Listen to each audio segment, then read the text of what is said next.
Olá, bem-vindos a mais uma exploração aqui no nosso espaço. Hoje, a gente vai fundo no material que, olha, me deixou pensando bastante. Que material é esse? É um texto introdutório, sabe? Tá como intro.pdf. E ele entra de cabeça em umas questões bem fundamentais. Tipo, a crença é racional? Como a gente acha sentido na vida? Ah, questões clássicas, né? Exato. E aquela discussão de sempre, fé contra evidência. Mas focado ali no embate entre cristianismo, ateísmo, agnosticismo também. Entendi. E como ele começa essa discussão? Começa com uma historinha bem real assim. Um universitário, o Frank, cheio de dúvidas sobre Deus, né, entra numa aula de religião. Ok. E logo de cara o professor já manda aquela, pessoal, crenças ficam na porta, tá? Vamos analisar o Antigo Testamento com objetividade. Só que essa objetividade, deixa eu adivinhar, não era tão objetiva assim. Pelo que o texto conta, né? Exatamente.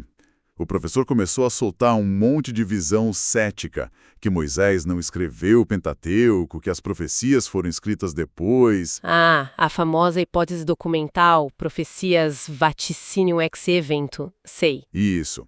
E que os judeus antigos eram politeístas no começo. Uma análise bem objetiva. É, entre aspas, né? Imagino que o clima na sala não ficou dos melhores. Pois é. Teve um aluno religioso que ficou indignado. Levantou, acusou o professor de ser parcial, de ser cético assumido e, saiu batendo a porta. Nossa, tenso. Mas o que pegou mesmo pro Frank, que está contando isso, foi o final do semestre. Depois de passar meses ouvindo que o Antigo Testamento era tipo furada, Sim. ele foi lá perguntar pro professor: "E aí, professor, no fim das contas, Deus existe ou não?" E a resposta? Qual foi? Um simples não sei. Uau! Depois de detonar o Antigo Testamento, ele diz que não sabe se o Deus do Antigo Testamento existe?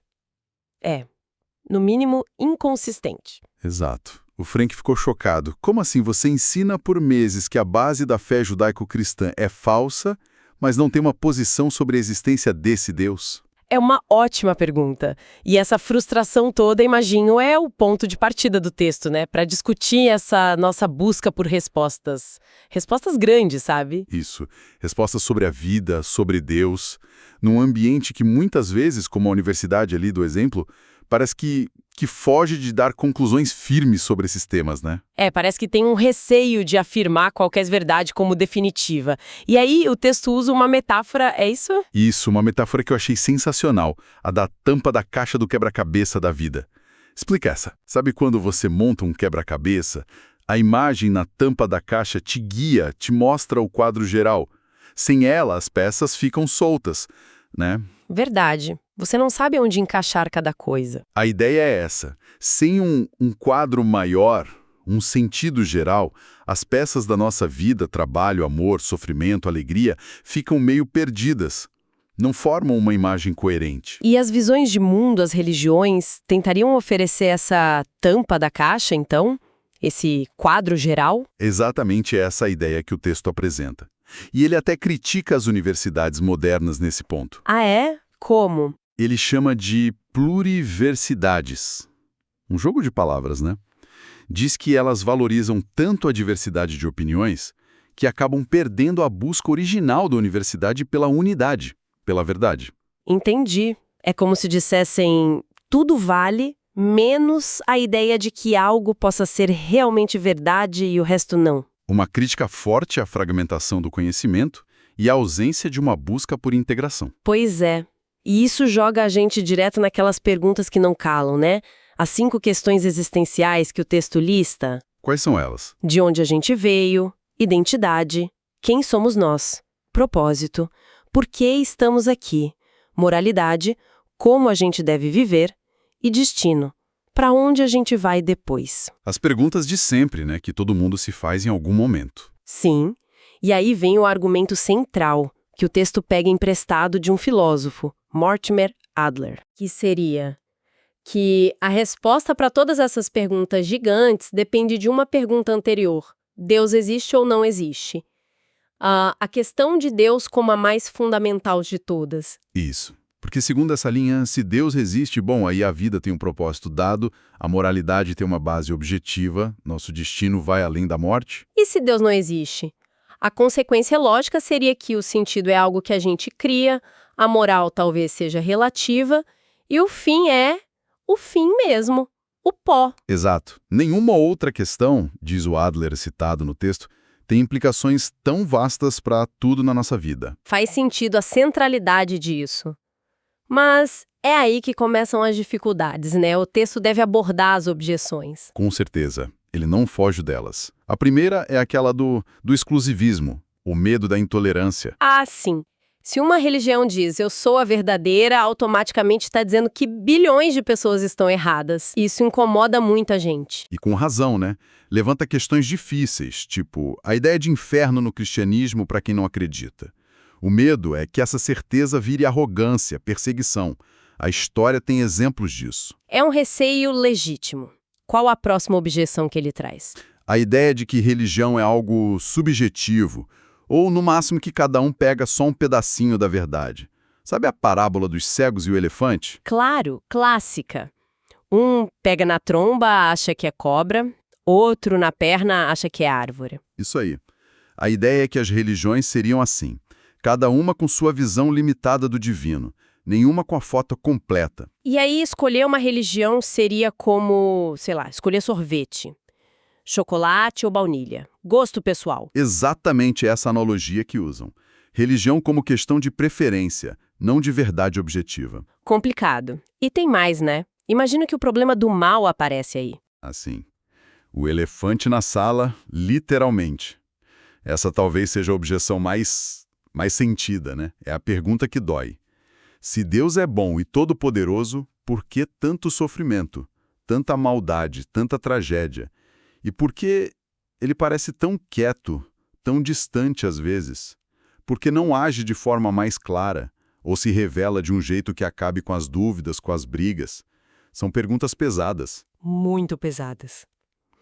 E imagino que a última objeção seja a da ciência, né? A relação tensa entre ciência e fé. Essa mesmo. A visão comum que o texto aponta é ciência lida com fatos, com o que é testável, objetivo, e religião é fé, opinião, coisa que não se prova. A dicotomia clássica. Ciência igual conhecimento real, religião igual crença pessoal, talvez útil emocionalmente, mas não fonte de verdade sobre o mundo. Exato. Bom, com tantas objeções e visões na mesa, acho que vale a pena definir os termos, né? Como o texto classifica essas diferentes visões sobre Deus? Fundamental fazer isso. O texto apresenta 4 posições principais. Primeiro, o teísmo. Que é? Acredita num Deus pessoal, criador do universo, mas distinto do universo. A analogia é o pintor e a pintura. Deus fez o mundo, mas não é o mundo. Exemplos seriam judaísmo, cristianismo, islamismo. Isso, a frase-chave é Deus fez tudo. Depois vem o panteísmo.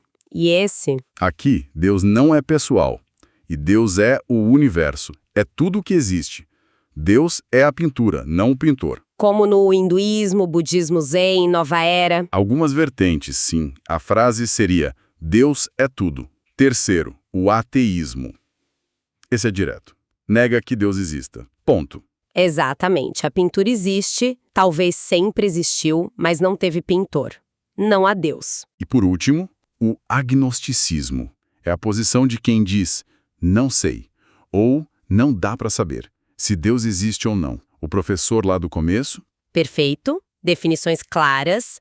E com isso, o texto vai para cima daquela ideia, daquele mito moderno que a gente falou, que religião é só fé sem fatos. Isso, ele contesta essa visão. O argumento é que todas as visões de mundo, sem exceção, inclusive o ateísmo, todas elas fazem afirmações sobre como a realidade é. E muitas dessas afirmações podem sim ser investigadas racionalmente, com evidências. Dá um exemplo. Pega a origem do universo. O teísmo clássico diz, teve um começo, logo precisa de uma causa. Muitos ateus, historicamente, diziam, o universo é eterno, sempre existiu.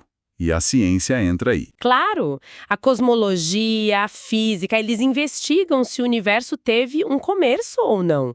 Não é só fé cega contra a razão pura. Tem debate com dados, com argumentos. O argumento calando que você mencionou, por exemplo, usa premissas que a ciência pode testar. Entendi. Não é um campo totalmente separado da razão. De jeito nenhum. Outro exemplo que o texto dá, a ressurreição de Jesus. Assim, cristãos dizem que aconteceu, muçulmanos dizem que ele nem morreu na cruz. Exato. Isso não é gosto. É uma disputa sobre um fato histórico. Aconteceu ou não? Dá para investigar isso. Com ferramentas de historiador, né? Documentos, testemunhas, arqueologia. Precisamente. Avaliar a confiabilidade das fontes, o comportamento das primeiras testemunhas. O ponto central do texto é desafiar essa separação radical. Ciência igual a fatos, religião igual a fé. Elas se misturam mais do que parece, então. Muitas vezes, sim, fazem perguntas sobre a mesma realidade. Claro, nem tudo na religião é testável empiricamente. A natureza íntima de Deus, a vida após a morte. Mas muitas afirmações, especialmente as históricas ou cosmológicas, são abertas à investigação. Ok, isso prepara o terreno para uma das ideias mais provocadoras do texto, que me fez dar uma parada. Qual seria? A afirmação de que acreditar no ateísmo ou em outras religiões pode exigir mais fé do que acreditar no cristianismo. Isso soa estranho, né? É contraintuitivo, com certeza. Qual a lógica por trás disso? A lógica é, nós somos limitados. Né? Nosso conhecimento, nossa percepção, a gente nunca tem certeza absoluta sobre essas questões últimas. Talvez a única certeza seja eu existo, o famoso penso logo existo, de Descartes. Para o resto, lidamos com probabilidades, evidências, mas sempre tem uma margem de dúvida. Exato, então qualquer conclusão que a gente chegue sobre Deus, seja sim, não ou não sei, envolve um salto de fé, para cobrir essa distância entre a evidência que a gente tem e a certeza que a gente não tem. Entendi. A fé nesse sentido seria necessária em qualquer posição sobre o transcendente, não só na religiosa. O texto argumenta que sim. Usa até o exemplo de um ateu, Barry, que critica um amigo cristão pela fé. Mas aí o texto inverte. O Barry também não tem prova absoluta que Deus não existe. Ele também não consegue refutar todos os argumentos a favor de Deus. Exatamente. Ele também opera com base em crenças não provadas. Ele tem fé. Na sua visão ateísta, faz sentido. A fé não seria a ausência de razão, mas um passo além da evidência disponível, passo que todos dariam em alguma direção. Ateus também teriam fé, por exemplo, que o naturalismo explica tudo. O texto cita até o Carl Sagan na abertura do Cosmos. O cosmo é tudo que é, ou já foi, ou será. O texto interpreta isso como uma declaração de fé no materialismo. Como ele poderia saber isso com certeza absoluta? É uma afirmação filosófica metafísica que vai além do que a ciência empírica pode provar. A lógica do texto, então, é: quanto menos evidência você tem para sua posição, mais fé você precisa para sustentá-la. Isso. A fé preenche a lacuna que a evidência não cobre. E a provocação continua. O texto sugere que há evidências fortes para o teísmo cristão e que, para ignorar tudo isso, o ateu precisaria de uma fé ainda maior. Quais evidências ele menciona? Mesmo que rapidamente. Ele lista algumas linhas que o livro desenvolveria. Primeiro, a origem do universo. A ideia do universo surgir do nada, por nada, exigiria mais fé do que um criador eterno. O famoso algo não vem do nada. Depois, a sintonia fina e a complexidade da vida. O universo parece ajustado para a vida de um jeito impressionante. E a vida, o DNA, tem uma informação complexa. Atribuir isso ao acaso exigiria muita fé. O argumento do design, né? Se vemos informação, geralmente inferimos inteligência. E terceiro, evidências históricas sobre Jesus. Cumprimento de profecias, milagres, a ressurreição, túmulo vazio, aparições, a transformação dos discípulos. O martírio deles por algo que sabiam ser verdade ou mentira, o crescimento da igreja. Isso. Descartar tudo isso como lenda ou fraude também exigiria um tipo de fé, argumenta o texto. A ideia de fundo é que o ateísmo não é a posição neutra, padrão da razão. É uma visão de mundo que também precisa de justificação e que, diante dessas evidências, talvez exija uma fé considerável. Lembrei da citação que o texto usa, do Philip Johnson. Quem se diz cético sobre um conjunto de crenças é, na verdade, um crente em outro conjunto. Exato. O ateu não seria alguém sem fé, mas alguém com fé na inexistência de Deus e na suficiência do mundo material. Ok, o argumento é instigante.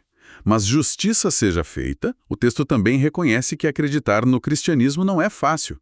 Não é fácil. Tem obstáculos reais. Sim, ele é honesto quanto a isso e agrupa esses obstáculos em 3 tipos, o que ajuda a organizar. Quais são? Primeiro, os intelectuais, que a gente já falou. O problema do mal, aparentes contradições na Bíblia, conflitos com a ciência, ok, as dúvidas racionais. Segundo, os emocionais.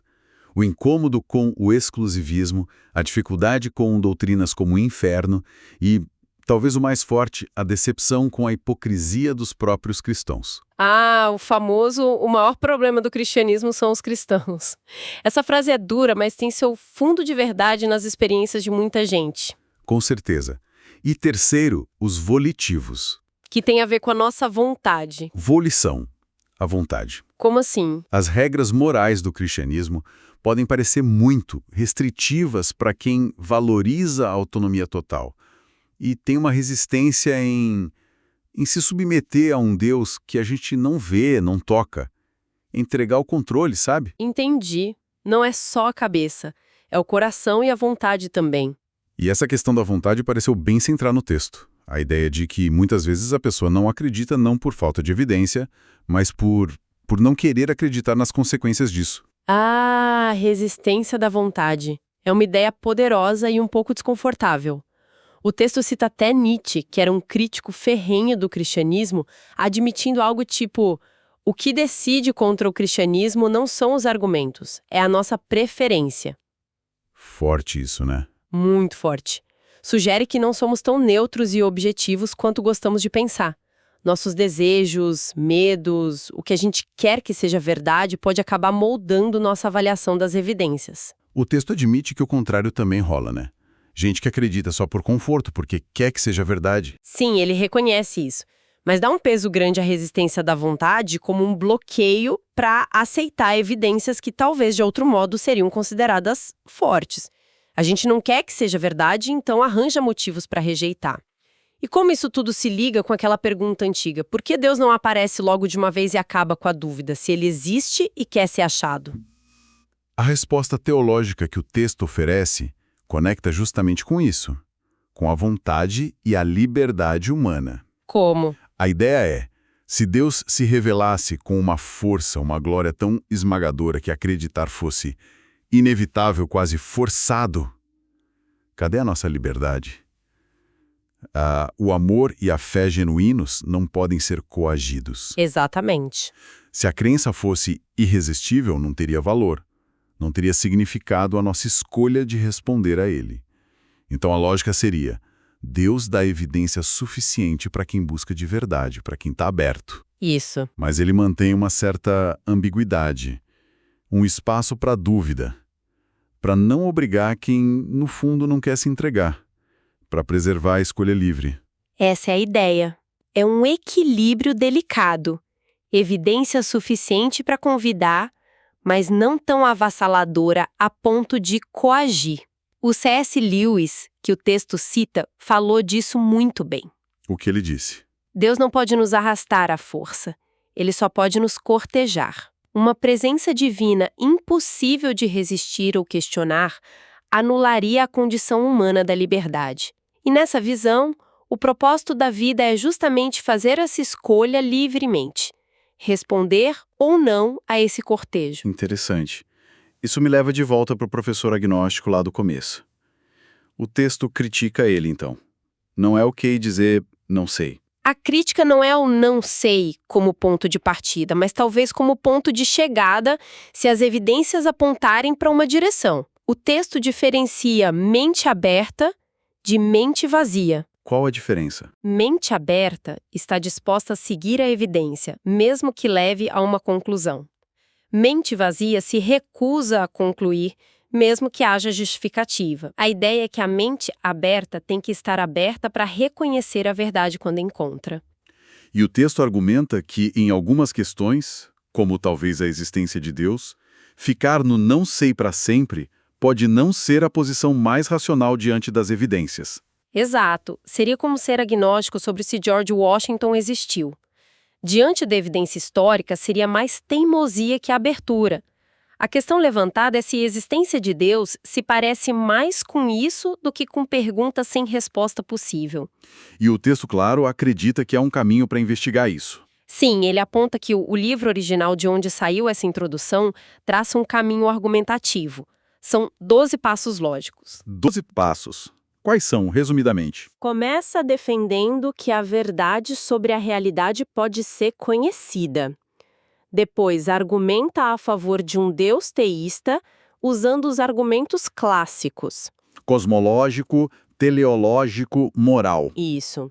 Aí defende que milagres são possíveis, avalia a confiabilidade do Novo Testamento, analisa o que Jesus disse sobre si mesmo, afirmações de divindade. E as provas que ele teria dado, né? Milagres, ressurreição. Exatamente. E fecha concluindo sobre a Bíblia. É um caso cumulativo, passo a passo, baseado em evidências e lógica. Uau, é uma estrutura bem ambiciosa, tentando amarrar tudo isso que a gente conversou a partir dessa introdução. Vamos lá.